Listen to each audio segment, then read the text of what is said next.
There are many places that you can look to find the right house for you. Lots of portals, whether it be Rightmove, On the Market. There's Booming, which is a relatively new portal, but still worth a visit.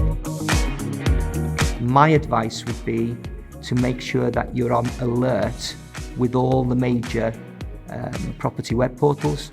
This means that you'll be messaged by text immediately a rental property in the area you're looking for comes onto the market. It's a really fast-moving market at the moment, so if you see something that you're interested in, talk to the agent, get booked in to view it and make a quick decision so you don't miss out on that property that you are keen to take. So once you've found the house that you like and you're ready to put in the application, get yourself prepared with 3 months bank statements. Make sure that you've got your IDs, passport or driver's license ready, 2 bills, gas, electric, whatever it might be, council tax, but they need to be dated in the last 3 months. So just get your documentation in order so that when you're ready to put the application in, you can send in everything that's required on day one. Usually you have to pay a holding deposit that will become part of your deposit for the property. As far as being able to afford the property, you'll need to ensure that your earnings, and that's your evidenceable earnings, so what the taxman sees, are at least 2.5 times the annual rent. It's always good as well to make sure that you've got enough money in your account to cover any initial costs, the largest of which of course is going to be your deposit and your first month's rent.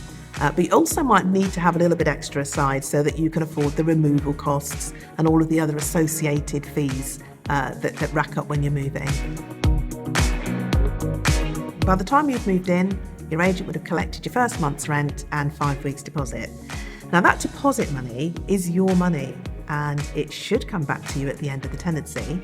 However, it's really important that to safeguard those funds, that you take care of that home during the course of your time there. We accept that there is going to be some fair wear and tear to a property.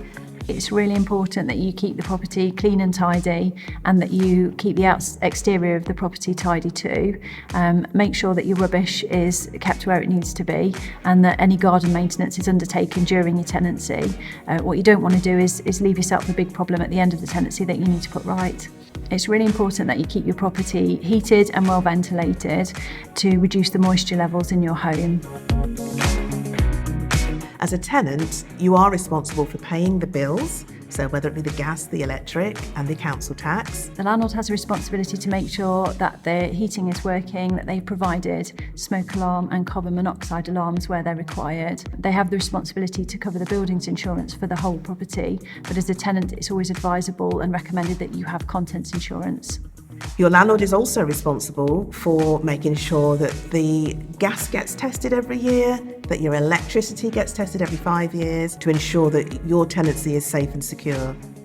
So Belvoir appreciate that you are as much our client as the landlord. So if you need any advice about renting property in your local area, then please get in touch with Belvoir. We care about our tenants and we're here to help you.